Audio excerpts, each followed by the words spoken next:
Good day, folks, and thanks for checking into the channel. Today we're going to take some old scrap pieces of light metal tubing from one of those sun rooms and make a little extension here. It comes out, there's going to be some material on top with some fabric walls coming down the three sides here. And first we got to start off with our frame here. See how we're going to do that. Stick around.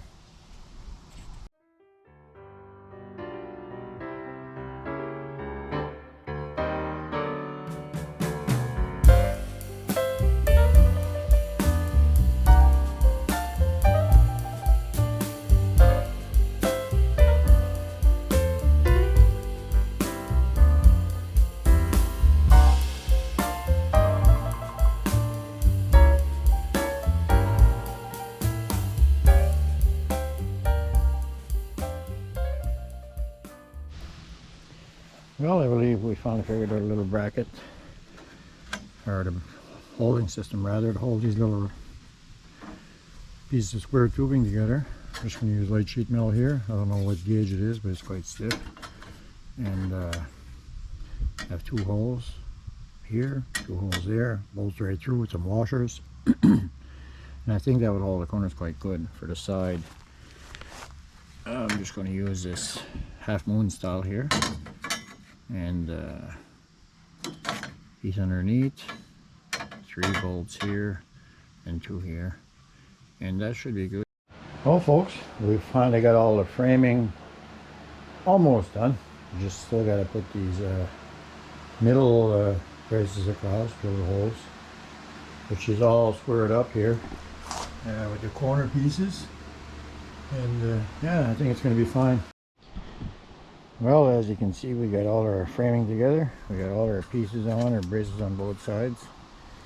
And the problem we've been having, I've been pondering this for weeks now, is how am I going to attach this to a cargo trailer, much less the floor of the deck. Well, I think I'm going to go with this one and see how it goes. These pipes are from a old coat rack that I went dumpster diving. Where I go to the gym, the owner owns the building and was cleaning out a section of it that was being rented to a clothing company of some kind. Anyway, it's from a clothing rack, and this pipe here slides into this one here, so I'm able to, you know, get the right length and bolt it and stuff. But I didn't know how I was going to attach it to this. There's all kinds of ways, I suppose, but this here was part of the rack, and it's solid plastic. This side piece here I can cut off. What I'm going to do is that I'm going to drill a hole through the top here, the size of this bolt, and I'm going to bolt it underneath with some Loctite after, some nice washers on the inside of the bolt. And yeah, I think that'll be good. And these pipes here slide right into there, these chrome ones. The black ones don't. The black ones are going to be used in the middle for extensions, but they slide in. Now, mounting it on the deck, I'll get that when I get to it. I suppose I could always use the same principle and cut this piece off here. As you can see inside here, it's you can cut the side piece off. But anyway, yeah, so that's what I'm going to try cutting a hole in this one and mount it on there and put a couple of pieces of pipe and do it for both sides and see, you know, how it looks, how stable it is and whatnot before I start tightening anything together. So we'll try that. Well, we went ahead and drilled our pieces like we said. Little joiners here that came with the coat rack. All we did is that we drilled in the bottom here. I took out this bolt here, the lowest one on the outside, and you stick it in there and pass the bolt through, you know what I mean, and then this slides right up in there. And yeah, it took me a while to figure that out there, but it'll be stout enough. And what I'm going to do once I have the legs up and she's attached to the cargo trailer, I have enough pull that I'm going to make a cross brace that goes across, that attaches really quick with wing nuts that you can tighten to keep, you know, the left to right stability nice and stiff, and the front to back will be no problem because it'll be hooked up to the cargo trailer. I just don't want this left right with this one bolt holding that piece of plastic, but it's quite thick, that piece of plastic there. It was made for a quart rack, so it's, you know, I'm just lucky it kind of worked out. There's another place here where I could run another one. I was thinking about cutting it off, but I might just leave it there for now. Might come out with something where I can put a little piece, put some hooks on it, you know, to hang a jacket on the inside or something like that. Well, we've managed to get it mocked up so much. We figured out our pole situation here. These are all recycled poles from clothing rack, and this is the way we've mounted it up here. You can see that there's a bolt that goes through the top here, which actually holds one of these metals, and it's long enough. And we drilled the holes for the bottom here. And yeah, the only thing I got to figure out now is how I'm going to attach this to that here. I'm thinking about, you know, if I had one of those plastic pieces I could put there, it could go there, but then I would have to mount some kind of piece of the pipe onto the rack, and I know I can figure out something simpler than that. But now for these mounting of the poles here onto the deck, and that's approximately where they're going to go. Nothing's written in stone yet here until I get it all lined up. But I could also use one of these and just flip it around and put this piece on the floor and put one nice screw in there and have a cotter pin going across to hold her out in there. Or I could just put it in there, put a little o-ring here and a small bungee cord just to kind of, you know, something quick to attach, you know. Talk about redneck, but you get the idea. And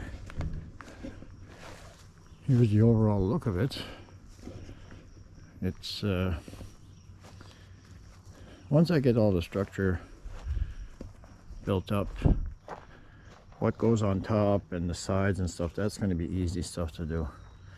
I have a sewing machine here. It's not mine, it's my sister's. And yeah, guess who's going to learn how to sew. But anyway, folks, that's it.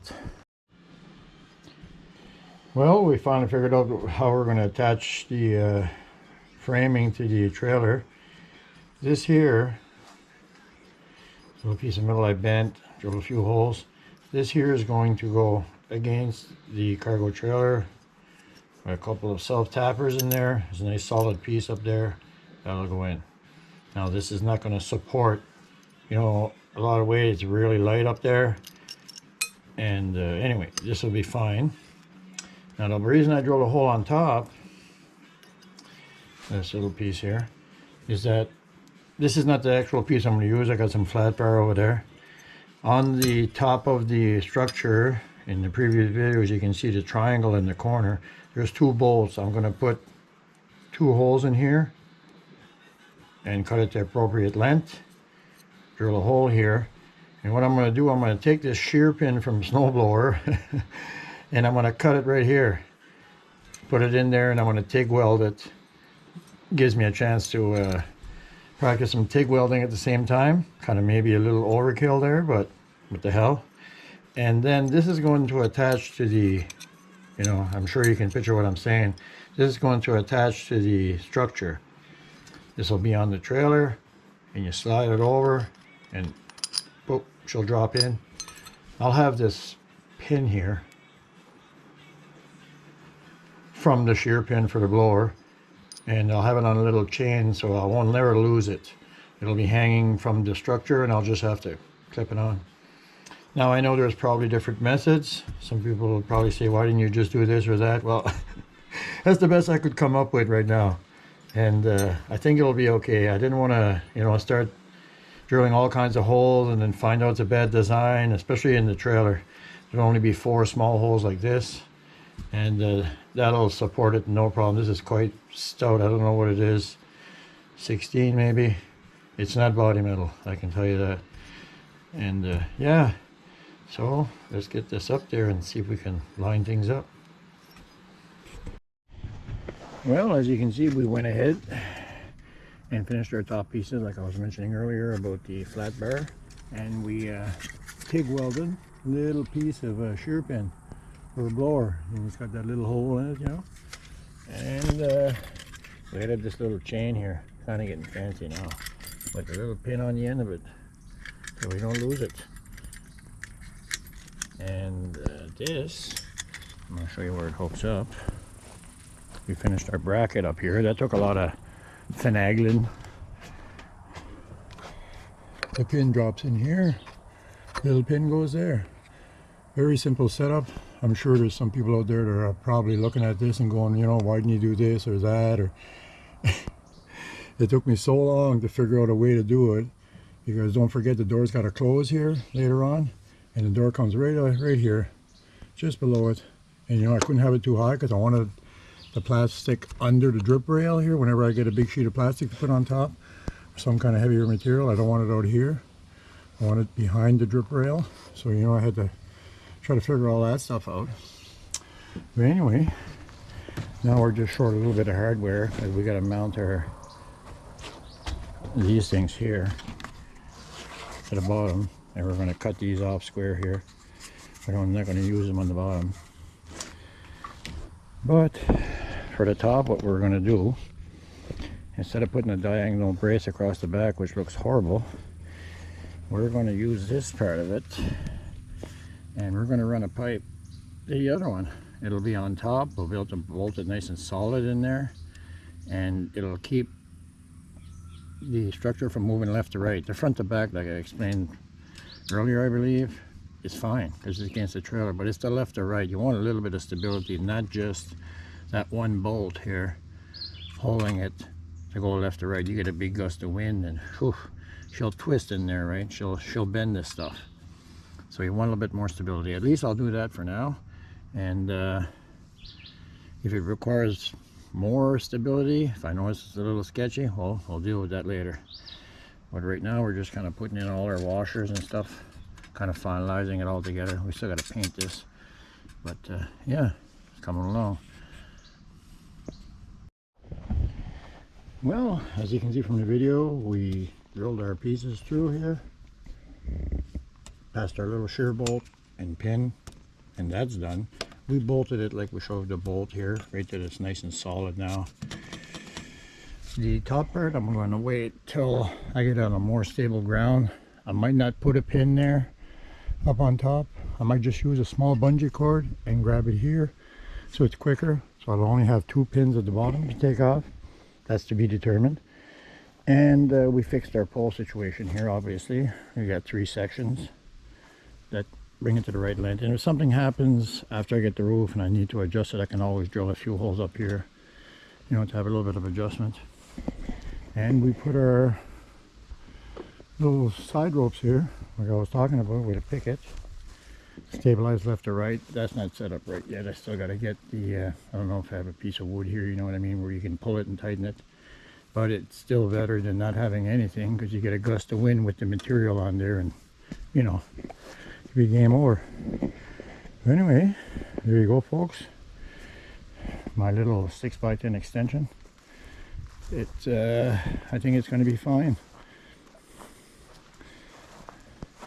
My trailer now goes from 6x10 with a V-nose up front to a 6x16, and it's definitely going to make a difference. Even when I go racing, sometimes I'd like to sit out in the shade, but there's always seems to be flies.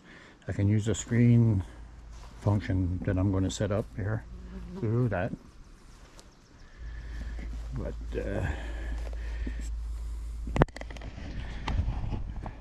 yes, folks, as always, I just want to say thanks for checking into the channel. I'm making this video in 2 parts, as you can see from the description, from the title, just so that people can, if they just want to watch how I built the structure, that's fine. If you want to come back after and watch how I did all the material around the trailer here. That'll be another video. Should be coming out soon. I still got to order it from Amazon, pull out the old sewing machine and give her shit. So anyway, folks, like always, thanks for watching. Like, share, subscribe, tell your friends. Until next time, peace.